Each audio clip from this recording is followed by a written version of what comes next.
grafik linear adalah garis yang lurus. Jadi kalau bertambahnya waktu berarti biaya juga bertambah. Nah, bisa saja kondisi aktualnya berbeda dengan kondisi asumsi linear tersebut.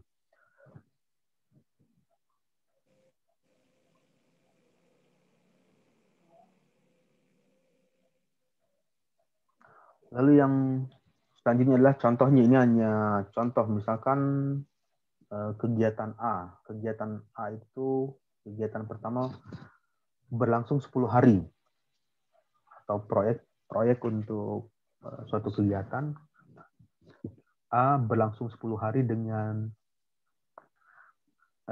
cost atau biaya yang dihabiskan $1.000 atau 7 hari $1.500, tetapi terdapat pilihan untuk melaksanakan kegiatan selama 8 atau 9 hari. Nah, artinya kalau melihat di bagian ini, jika waktunya dipercepat, mungkin ada kalau misalnya waktunya berjalan standar atau normal, menghabiskan anggaran $1.000, tapi kalau waktunya dipercepat 7 hari, biaya yang dikeluarkan 1.500. Nah, di bagian antara 7, 8, atau 9 ini ada bisa diasumsikan berapa nilai kebutuhan yang dihabiskan. Jadi semakin cepat waktu yang dibutuhkan, atau semakin cepat atau semakin singkat waktu yang dihabiskan, maka biaya yang dikeluarkan juga akan semakin bertambah. Nah, ini yang dimaksud dengan asumsi tersebut. Jadi bisa diperkirakan asumsi linearnya seperti apa untuk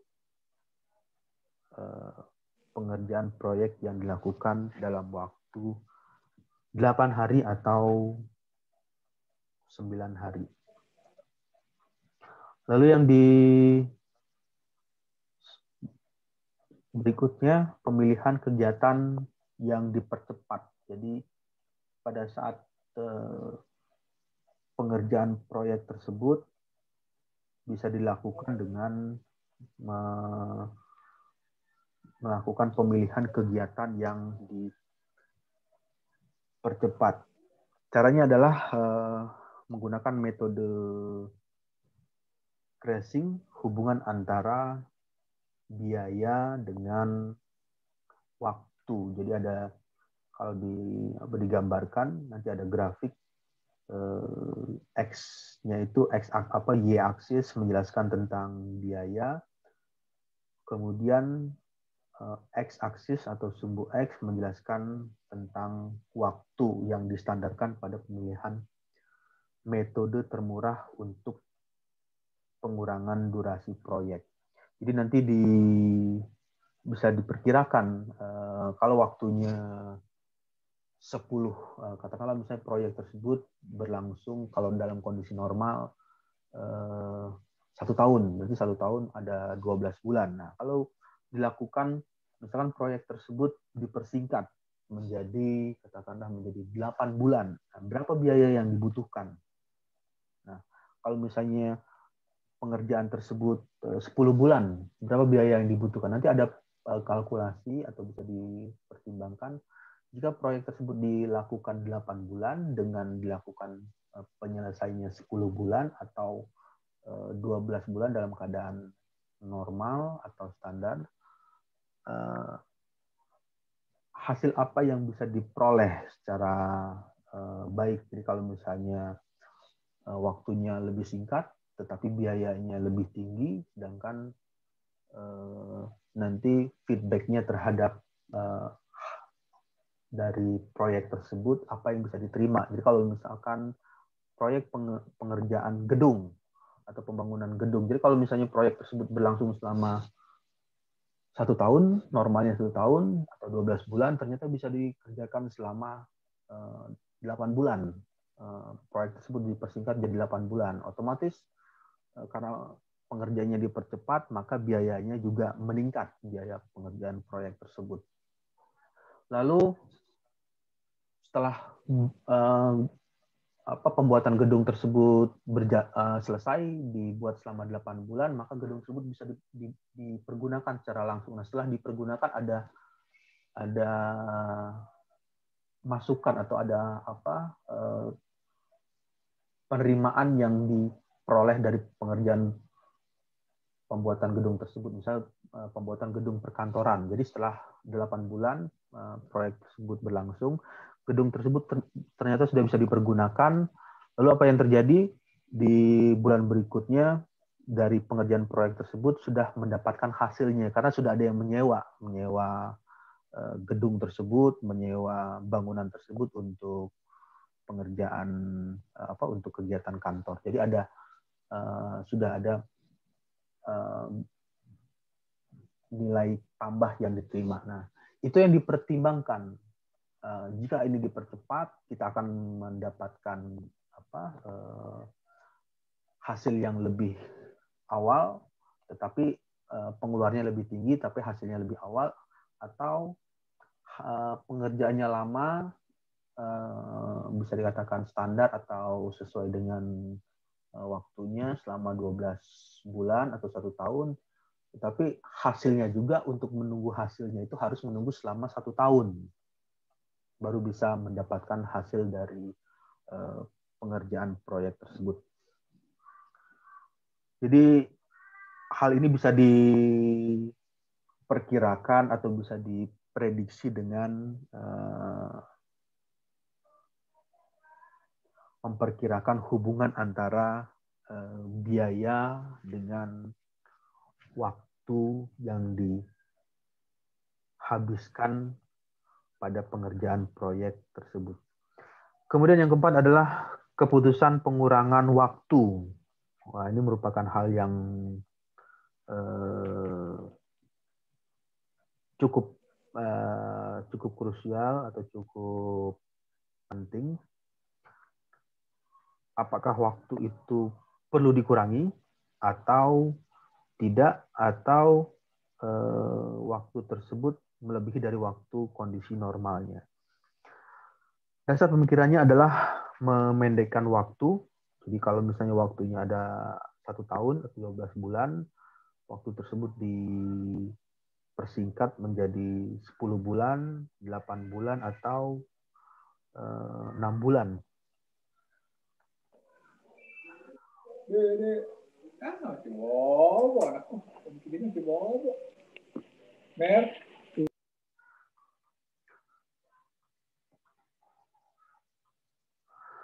Kemudian di bagian selanjutnya adalah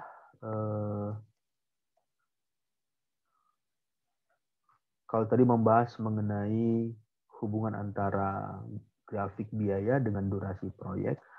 Lalu yang berikutnya, metode efektif untuk melakukan crashing pada kegiatan proyek tertentu ketika sumber daya yang dimiliki terbatas. Nah, ada beberapa metode. Yang pertama adalah dengan cara menambah SDM atau sumber daya atau orang-orang yang terlibat di dalam proyek tersebut. Tujuannya adalah untuk mempersingkat waktu yang dihabiskan. Jadi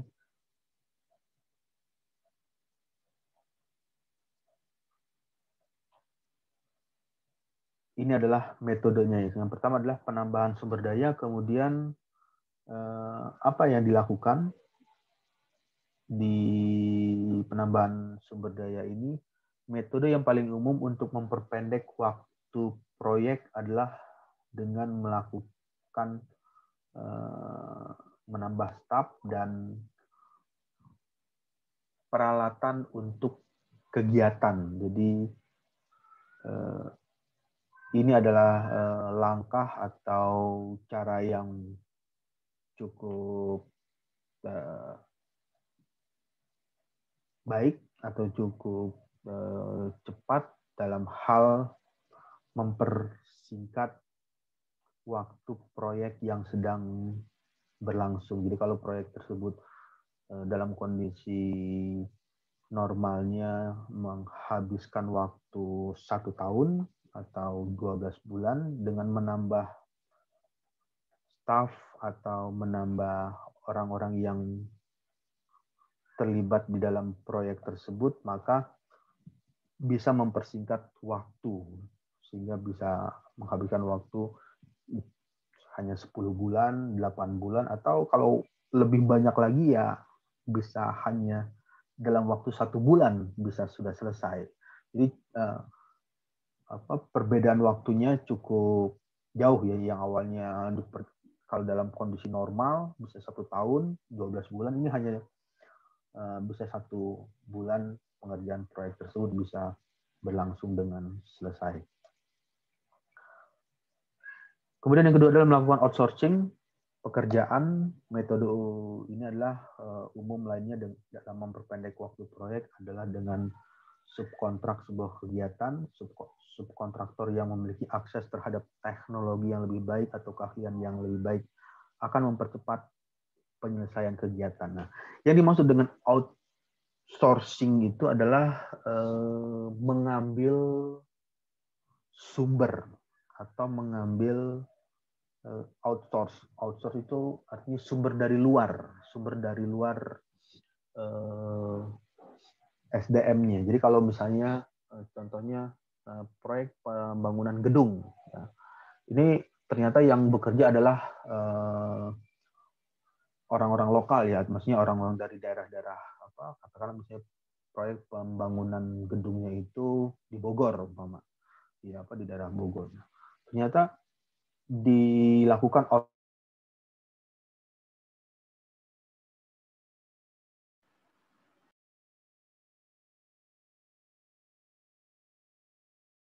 bagian ini outsourcing itu adalah mengambil sumber dari luar, dari sumber yang dari luar. Misalkan pengerjaannya itu membangun gedung, katakanlah membangun gedung di Bogor. Nah, diambillah tenaga ahli atau orang-orang yang memiliki kompetensi khusus untuk mempercepat pengerjaan proyek tersebut, yang domisilinya atau di luar dari proyek, di luar dari daerah tersebut, misalkan dari luar dari Bogor, misalnya dari Jakarta yang banyak tenaga-tenaga ahli yang berpengalaman dalam hal membangun gedung-gedung bertingkat di Jakarta. Itu adalah salah satu langkah atau tahapan untuk mempersingkat pengerjaan proyek yang sedang berlangsung dengan menambahkan tenaga-tenaga ahli. Tenaga ahli itu ya tidak menutup kemungkinan bisa saja diambil dari tenaga ahli dari luar. Kalau misalnya dia memiliki kemampuan yang khusus ya, yang bisa mempercepat pengerjaan proyek tersebut. Misalnya ada yang mengambil tenaga ahli dari Jepang atau dari Inggris atau dari Cina atau dari yang lainnya. Itu ada pertimbangan-pertimbangannya. Tujuannya adalah untuk mempersingkat waktu yang dihabiskan atau waktu yang dibutuhkan untuk penyelesaian dari proyek yang berlangsung tersebut. Lalu berikutnya di bagian ketiga, nah ini adalah kerja di luar batas waktu. Jadi kalau orang kantor atau pekerjaan di kantor itu kan hitungan masuk kantor kan dihitung dari jam 8 atau jam 7 pagi sampai jam 4 sore atau sampai jam 5 sore. Nah, ini dilakukan lembur, artinya di luar waktu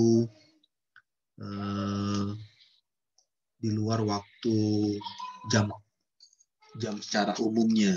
Jadi kalau pengerjaannya bisa saja sampai tengah larut malam, sampai jam 12 malam atau sampai jam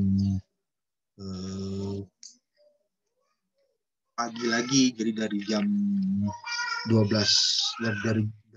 dari jam habis maghrib mulai lagi bekerja sampai subuh. Nah, itu yang dimaksud dengan pengerjaan lembur. Tujuannya adalah untuk mempersingkat. Jelas di bagian ini ada penambahan insentif atau penambahan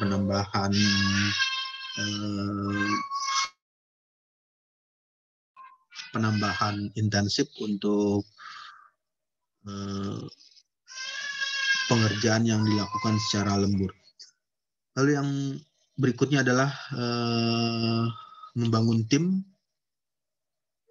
proyek inti. Jadi di bagian ini perlu dilakukan untuk membentuk percepatan atau membuat percepatan dari proyek yang berlangsung. Dibuatlah tim proyek inti yang mengerjakan asal atau mengerjakan awal dari proyek yang berlangsung tersebut. Penugasannya ya isinya adalah karena ini adalah tim proyek inti, maka yang terlibat umumnya atau yang harus masuk di dalam proyek tersebut adalah yang sudah masuk ke dalam kategori profesional. Apa yang dimaksud dengan profesional? Profesional itu artinya sudah memiliki pengalaman atau sudah berpengalaman terhadap pengerjaan proyek yang akan dikerjakan tersebut. Jadi tidak dalam tahap masih coba-coba atau memperkirakan atau trial and error, tapi sudah memiliki pengalaman. Jadi kalau misalkan proyek tersebut yang terlibat, katakanlah proyek membangun gedung perkantoran, berarti orang-orang yang masuk di bagian situ atau yang masuk terlibat dalam profesional itu adalah orang yang sudah pernah membangun gedung juga di tempat tertentu atau di tempat yang lain. Jadi sudah ada pengalaman awal atau pengalaman dasar yang dimiliki, sehingga pada saat menjalankan proyek yang berikutnya dia tidak melakukan trial lagi atau melakukan coba-coba lagi untuk menjalankan proyek yang dilakukan tersebut. Kemudian yang berikutnya adalah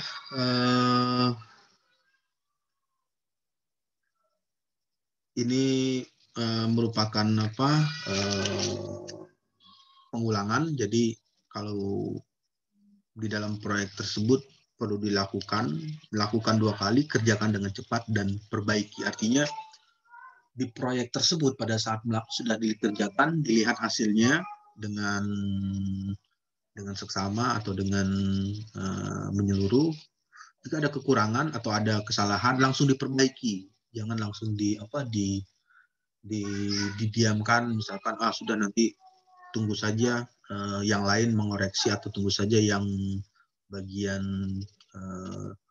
pimpinan atau bagian yang khusus atau bagian tertentu yang melihat hasil kerjaan ini. Nah, ini yang perlu dilakukan adalah cepat tanggap dan koreksi. Jadi kalau diperkirakan atau dilihat hasilnya kurang pas, ya langsung diperbaiki, langsung dirubah, langsung diperbarui. Ini yang perlu dilakukan. Jadi ada katanya lakukan 2 kali, kerjakan dengan cepat dan diperbaiki. Ketika dihadapkan pada pekerjaan yang mendesak, mencoba mengerjakan pekerjaan dengan cepat walaupun kurang sempurna dapat menjadi solusi untuk jangka pendek. Kemudian dilakukan peninjauan kembali dan pengerjaan kembali dengan lebih baik.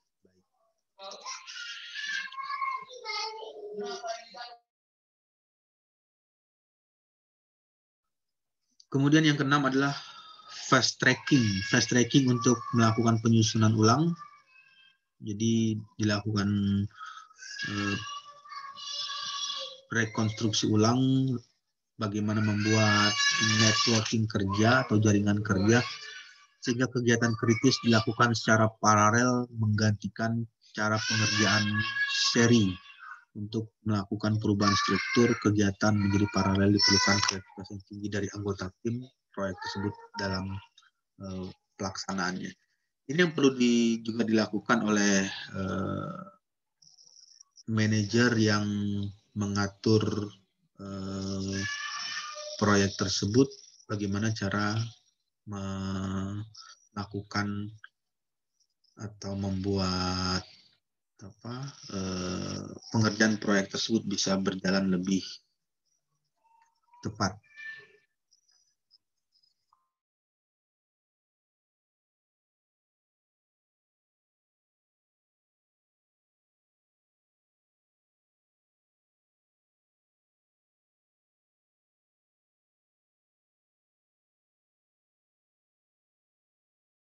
Atau profesionalitasnya dari karyawan atau tim yang terlibat di dalam proyek tersebut. Nah, di bagian ini jadi ada semacam diskusi atau semacam kerja kelompok atau semacam pertemuan untuk saling bertukar pengalaman. Jadi kalau misalnya di dalam tim itu ada, katakanlah satu tim ada 5 orang. Nah, tiap 5 orang ini memiliki pengetahuan dan pengalaman yang berbeda-beda. Nah, manajer proyek harus bisa mampu menggali itu. Jadi katakanlah di tim pertama atau di orang pertama, bagaimana pengetahuannya atau wawasan yang dimiliki. Nanti dia cerita atau melakukan presentasi atau memberikan gagasannya, lalu ditanggapi oleh misalkan orang yang kedua atau karyawan yang kedua atau yang tim yang lain, bagaimana idenya atau gagasannya, apakah ini bisa diterima atau bisa dilakukan atau sulit untuk dikerjakan atau sulit dilakukan. Idenya bagus atau gagasannya bagus, tapi pada saat dalam konteks ini atau pengerjaan proyek ini sulit dikerjakan karena banyak hal, misalkan harus menambah lagi anggaran atau harus melibatkan peraturan yang baru, misalkan harus meminta peraturan dari pemerintah atau harus mendapat persetujuan dari pihak-pihak berwenang dan lain sebagainya. Jadi di brainstorming ini manajer proyek harus menggali pengetahuan dan pengalaman dari para karyawannya dengan mengadakan sesi brainstorming atau sesi diskusi ya, yang lebih enaknya itu dilakukan diskusi saat semua anggota tim proyek akan memberikan usul yang akan dapat menghemat waktu penyelesaiannya. Tujuan akhir dari brainstorming ini adalah bisa mempersingkat waktu. Jadi kalau proyek tersebut diperkirakan habis dalam waktu 1 tahun, ya bagaimana bisa disingkat menjadi 8 bulan atau 10 bulan atau hanya menghabiskan waktu 6 bulan dengan melakukan kegiatan brainstorming. Nah, ini adalah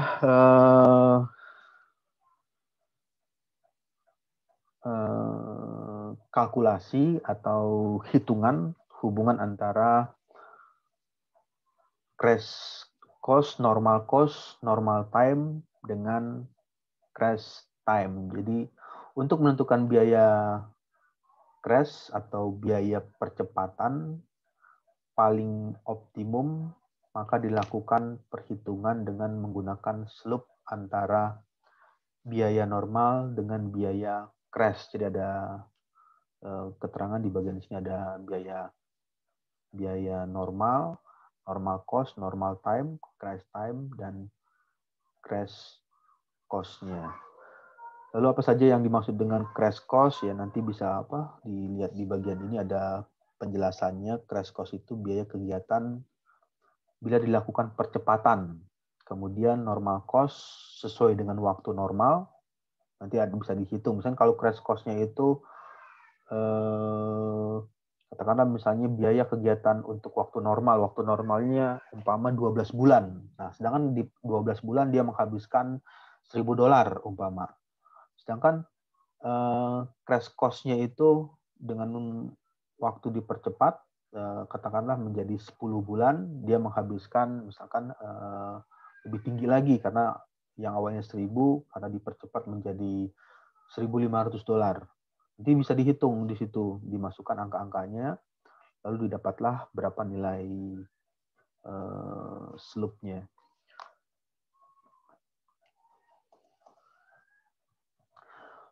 Lalu di bagian yang lain adalah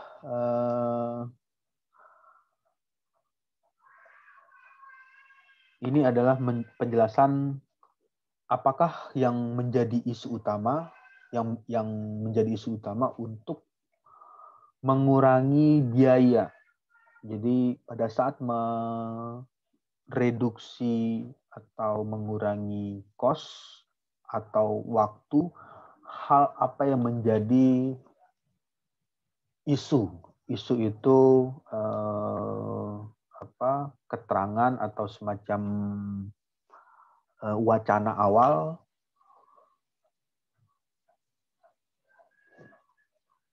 apa saja yang bisa dijadikan untuk pengurangan biaya atau waktu. Yang pertama adalah pengurangan ruang lingkup proyek. Nah, ini bisa dilakukan atau bisa skopnya dipersingkat. Jadi kalau misalkan proyek pembangunan gedung perkantoran yang awalnya itu di gedung perkantoran itu yang awalnya itu adalah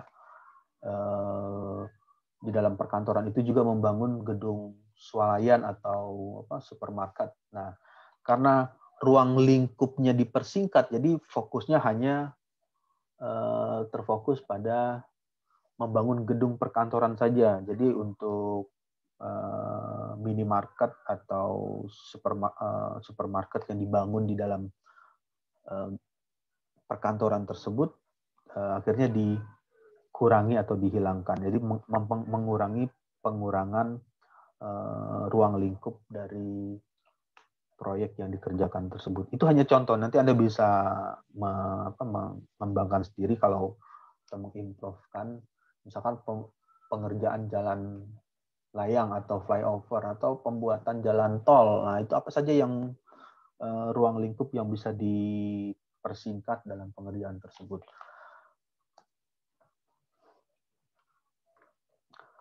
Kemudian yang kedua, biarkan pemilik tanggung jawab yang lebih. Di bagian ini, pemilik tanggung jawab yang lebih adalah salah satu cara untuk mengurangi biaya proyek adalah dengan mengidentifikasi pekerjaan yang dapat dilakukan oleh pengguna itu sendiri. Contoh, ini hanya contohnya nanti Anda bisa menganalogikan atau mengembangkan dari contohnya seperti ini. Contoh untuk membiarkan pemilik penanggung jawab yang lebih, contohnya adalah mengurangi biaya memodelkan ulang kamar mandi. Pemilik rumah mungkin setuju untuk melakukan sendiri daripada pihak kontraktor yang melakukannya. Jadi misalkan ini contohnya adalah membangun proyek pembuatan rumah. Rumah kan ada macam-macam ya, ada rumah real estate, ada rumah yang sederhana ya. Nah, ini contohnya misalkan pembangunan rumah tempat tinggal yang real estate itu kan ada simulasi sebagai contoh misalkan simulasi tentang kamar mandi. Nah, di kamar mandinya itu mau dipasang apa aja? Misalkan ada shower, ada pemanas air, kemudian ada tempat mandi, kemudian di dalam kamar mandi tersebut ada kalau yang itu ada exhaust fan-nya, alat penarik uap panas atau uap yang ada di dalam kamar mandi. atau juga bisa menambahkan interior di dalam kamar mandi, seperti di dinding kamar mandi tersebut diletakkan lukisan-lukisan tertentu. Nah, ini yang dilakukan mengurangi biaya memodelkan, jadi tidak perlu dimodelkan lagi atau misalnya dibuat prototipe atau dibuat simulasi dan lain sebagainya. Jadi biarkan itu dilakukan atau dikerjakan secara langsung tanpa harus dibuatkan modelnya.